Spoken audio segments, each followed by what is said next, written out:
tal, jóvenes?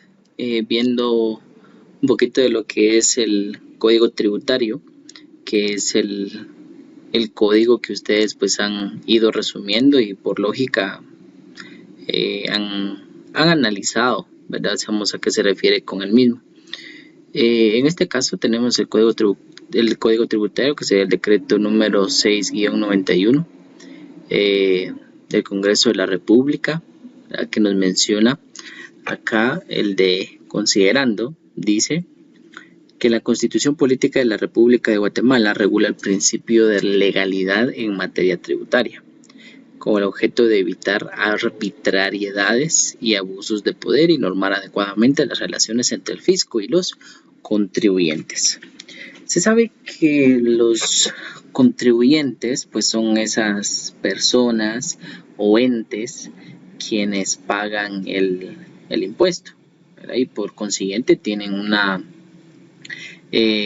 relación tributaria, ¿verdad? Una obligación tributaria con la administración tributaria, que en este caso pues es la SAT, ¿verdad? Entonces, con el hecho de que no haya, como dice ahí, no haya abusos de poder o autoridad, en el sentido de que la administración tributaria, con el objetivo de necesitar o de obtener más recursos económicos, imponga sanciones muy elevadas o cobrar demasiado a los contribuyentes, ¿verdad? Entonces, para el efecto, como bien se identifica, se menciona, ¿verdad? Acá de que el código tributario trata de manera, más que todo, de establecer algo hasta cierto punto justo, ¿verdad?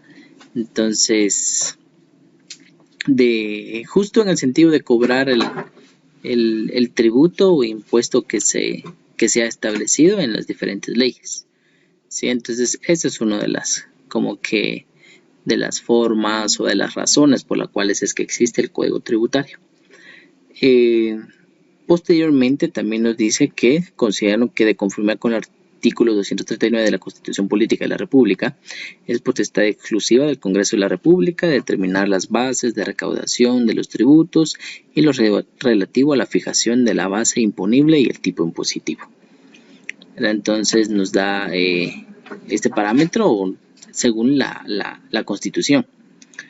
Considerando, dice, que dicho precepto constitucional regula estrictamente la función legislativa en materia tributaria, al incluir en forma desarrollada el principio de legalidad, las bases sobre las que descansa el sistema tributario y otras normas sujetas antes a la compensación de leyes ordinarias. Después dice que es conveniente emitir un código tributario para que las leyes de esta materia sean armónicas y unitarias, se sujeten a lo preceptuado por la Constitución Política y para uniformar los procedimientos y otras disposiciones que son aplicables en forma general a cualquier tributo y para evitar la contradicción, repetición y falta de técnica legislativa en las leyes ordinarias. Al hablar de tributos, no es algo, podríamos considerar, sencillo o algo que fácil de comprender. Muchas veces se genera un poquito de dificultad en interpretación, ¿sí? Entonces ahí es donde muchas veces quizás las leyes tributarias pues tiene un poquito a ser algo difícil, ¿verdad? Somos especialmente en interpretación. Pero para ello pues se nos da lo que es el código tributario para comprender algunos parámetros. El artículo 1 dice: las normas de este código son de derecho público y regirán las relaciones jurídicas que se originen de los tributos establecidos por el Estado, con excepción de las relaciones tributarias aduaneras y municipales a las que se aplicarán en forma supletoria. ¿Qué quiere decir acá? O sea, aquí nos está diciendo que este código dice que son de derecho público. Sí, como bien ya lo había mencionado anteriormente, que rige todo lo relacionado a lo que es el tributo establecidos por el Estado. Si usamos todos los impuestos que existen, a excepción, como bien nos menciona aquí, o sea que aplica a todos los impuestos, menos, dice, a las aduanas, o sea, o podríamos decir impuestos aduanales o aduaneras, ¿sí? Entonces, acá, sobre lo que son las leyes aduaneras o impuestos aduaneros y municipales, tienen como que su propio, ¿cómo podríamos considerar? Como que su propia ley, podríamos decirlo.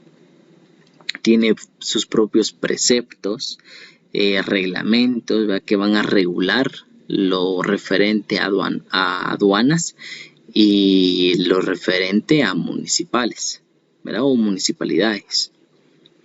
¿Sí? Entonces, el Código Tributario se va a enfocar nada más como que complementar, ¿verdad?, como dice ahí, a las que se aplicarán en forma supletoria, o sea, como un complemento.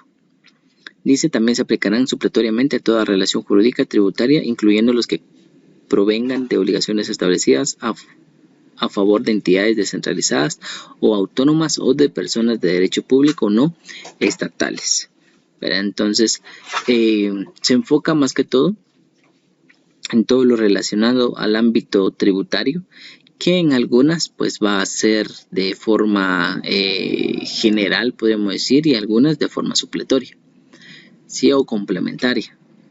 Hay que considerar que cada una de las leyes pues tiene su propia ley. Por ejemplo, la ley del IVA que nosotros ya vimos tiene su propia ley y su reglamento. Entonces el Código Tributario únicamente va a ser como un apoyo, ¿verdad? Vamos a resolver, podríamos considerar casos o situaciones en el que existe por lo general cosas que no están tan claras, podríamos considerar, ¿verdad? Entonces ahí es donde permite entrar el Código Tributario a poder complementar el mismo. El artículo 2, las fuentes. ¿Sí? Cuando decimos fuentes, hacemos de dónde emana, de dónde proviene, de dónde surge el mismo. ¿Sí? Entonces dice aquí, son fuentes de ordenamiento jurídico tributario en orden de jerarquía. O sea, ¿cuáles son las fuentes del Código Tributario? Están las disposiciones constitucionales, o sea que la Constitución. La Constitución podemos decir que es la principal, la más importante, podríamos decir, jerárquicamente. O sea, como bien lo dice aquí, en un sentido de jerarquía. Si hablamos de jerarquía, la Constitución es la primera, ¿verdad? Y sí que es la que está arriba. Si ustedes vieron quizás en Derecho el año pasado, Introducción al Derecho o Fundamento de Derecho, no sé el nombre que le dan, sobre la pirámide de Kelsen, ¿verdad? O sea, no sé si lo habrán visto, ¿verdad? Pero es una pirámide en el cual se establecen las normas según su jerarquía, ¿verdad? O sea, de quiénes son los que están en la cúspide, o sea, en la parte superior, y quiénes están en la parte inferior. Entonces la principal es la Constitución. La número 2 dice las leyes, los tratados y los convenios internacionales que tengan fuerza de ley, o sea, los convenios internacionales que puedan existir y que apliquen a lo nacional, ¿sí? Y 3, los reglamentos que por acuerdo gubernativo dicte el organismo ejecutivo. Ahí cuando se determinan acuerdos gubernativos.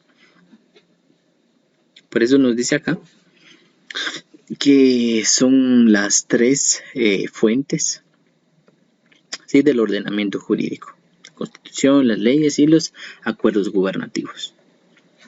El artículo 3 menciona sobre la materia privativa. Aquí nos da como un listado sobre la emisión de una ley. Como dice aquí, se requiere la emisión de una ley para decretar tributos ordinarios y extraordinarios, reformarlos, suprimirlos, definirlos, definir el hecho generador de la obligación tributaria, otorgar exenciones, condonaciones, exoneraciones, deducciones. El numeral 3 dice fijar la obligación para pagar intereses tributarios. 4. Tipificar infracciones y establecer sanciones, incluyendo recargos y multas. El 5 dice establecer los procedimientos administrativos. 6 dice fijar las formas de extinción de los créditos tributarios.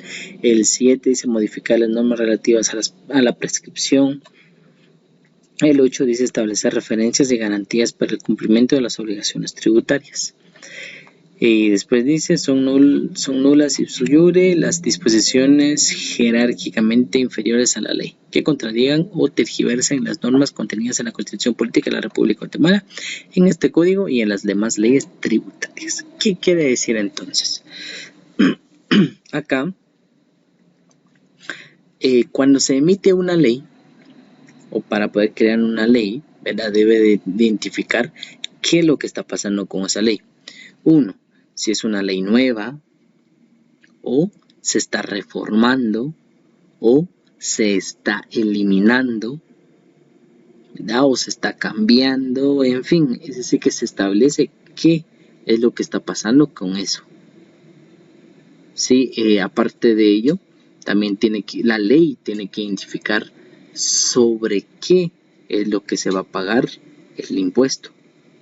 Qué tipo de actividad se tiene que revisar o a qué tipo de actividad está afecto dicha ley. Sí, por ejemplo, el IVA, pues sabemos que el hecho generador son las ventas, las compras, devoluciones, descuentos, ¿verdad? Entonces, eso es un hecho generador. También tiene que identificar exoneraciones, como por ejemplo lo que dice aquí. Exoneraciones, sabemos quiénes están exonerados o exentos de dicho impuesto. Entonces, por ejemplo, también con referencia a la ley del IVA, ¿verdad? Sabemos quiénes están exentos, los colegios, las universidades, ¿verdad? Con respecto a la colegiatura, matrícula y demás, sabemos sobre eso, pues no paga impuesto, ¿verdad? Entonces, eso es lo que debe identificar la ley. ¿Qué cosa? El hecho de que tiene que dar a conocer o mencionar a qué cosa es lo que está afecto, ¿verdad? A qué es lo que va a ir a aplicar y todo ese sentido, ¿sí? Esta última parte, sobre cuando dice son nulas ipso iure, dice de que cuando hay una ley que contradice a una ley máxima, por ejemplo, de que vamos a crear una ley tributaria y al momento de crearlo, según lo que se da a conocer, vemos de que está contradiciendo la Constitución, por ejemplo. En resumen, es anticonstitucional. Al momento de que contradiga a una ley superior, automáticamente podemos decir de que no es válida, ¿sí? Es lo que dice ahí sobre que son nulas, ¿verdad? Sabemos, a pesar de que se pueda existir, pero como que al final no va a tener vigencia, ¿verdad? No se va a poder aplicar por el hecho de que está contradiciendo una ley superior. Número 4 dice principios aplicables e interpretación. La aplicación, interpretación e integración de las normas tributarias será conforme a los principios establecidos en la Constitución Política de la República de Guatemala, los contenidos en este código y las leyes tributarias específicas y la ley del organismo judicial. Entonces, ¿a qué se refiere la forma de interpretar las cosas? Por eso les decía, al hablar de una situación profunda, ¿verdad? O hablar así de las leyes tributarias a fondo, es un poquito difícil. Nosotros nos enfocamos especialmente a ver generalidades, ¿verdad? Y aplicaciones en el que se da. Ya de hablar sobre interpretación, especialmente sobre casos que se pueda dar o algo así, pues no lo analizamos desde ese punto de vista, ¿verdad? Porque pues nuestro objetivo es comprender qué tipo de impuestos existen, qué tipo de impuestos son los que tienen que pagar las empresas, las personas, ¿verdad? Entonces a eso es lo que nosotros nos enfocamos. Dice aquí el 5, interpretación analógica, dice en los casos de falta, oscuridad, ambigüedad o insuficiencia de una ley tributaria se resolverá conforme a las disposiciones del artículo 4, o sea lo que dice aquí de este código. Sin embargo, por aplicación analógica no podrán instituirse sujetos pasivos tributarios ni crearse, modificarse o suprimirse obligaciones, exenciones, exoneraciones, descuento, deducción u otros beneficios ni infracciones o sanciones tributarias. ¿Qué quiere decir acá? El 5 nos dice de que si por alguna razón en alguna ley hay algo oculto, ¿a qué nos referimos con oculto? Digamos, algo que aparentemente es como que difícil de comprender o interpretarlo. Por eso dice ahí, en caso de falta, oscuridad, ambigüedad o insuficiencia de una ley tributaria. Es como que al leer la ley, como que no fuera suficiente el poder comprender lo que se dice. Entonces, en base a ello, pues se va a respetar, según el artículo 4, ¿verdad?, de la forma de interpretar la ley.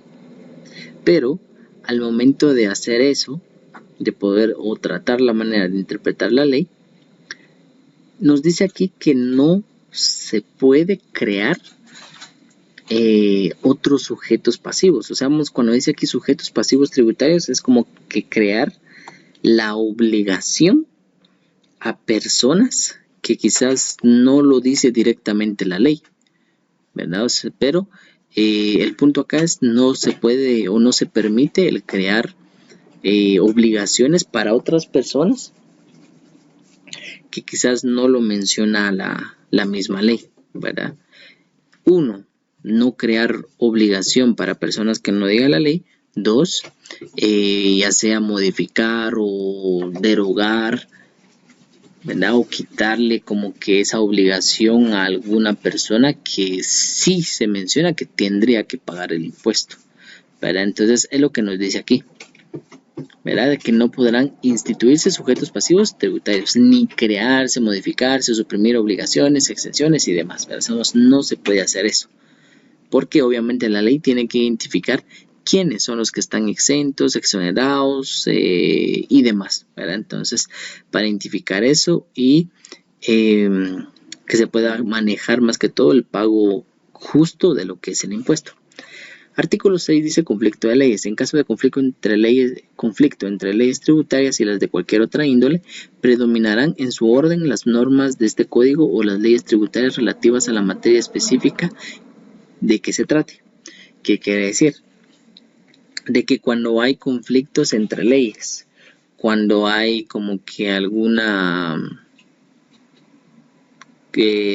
desacuerdo, podemos decir en ese sentido, o algo que afecte un impuesto por otro, ¿sí? Por otro impuesto. Entonces, cuando se da esa situación, se tiene que respetar la jerarquía, ¿sí? ¿Cuál es el que predomina? Y posteriormente las siguientes, ¿sí? Para tener un orden y ver y respetar la forma de aplicar lo que es la ley tributaria. Dice vigencia en el tiempo. La aplicación de leyes tributarias dictadas en diferentes épocas se decidirá conforme a las disposiciones siguientes. 1. Las normas tributarias regirán desde la fecha en ellas establecidas, siempre que ésta sea posterior a la emisión de la norma. Si no la establecieren, empezarán a regir después de 8 días de su publicación en el diario oficial. Bien. Por ejemplo, se crea una ley, una nueva ley, ¿verdad? Recordemos que para crear una ley pues tiene un orden, una forma en el que se crea una ley. Aquí no es el punto de explicarles cómo se crea una ley, ¿verdad? Sino que eso pues para ello ustedes habrán recibido, como les decía, derecho, y ahí pues se les mencionó cómo se crea una ley. Pero acá, como bien se menciona, de que para que en este caso empiece a regir. Cuando dice regir, empiece a ser aplicado la ley o empiece a ser aplicado a las personas, entidades y demás. Entonces dice que va a iniciar a ser aplicado en la fecha que se establezca en dicha ley. Ahora bien, si por alguna razón no se menciona, entonces nos dice aquí que va a empezar a aplicarse después de los 8 días de haberse publicado, ¿sí? En el diario oficial. ¿Cuál es el diario oficial de Guatemala? En este caso, recordemos que el diario oficial es el diario de Centroamérica. El 2 nos dice cuando por reforma de una norma tributaria se estableciere diferente cuantía o tarifa para uno o más impuestos, estas se aplicarán a partir del primer día hábil del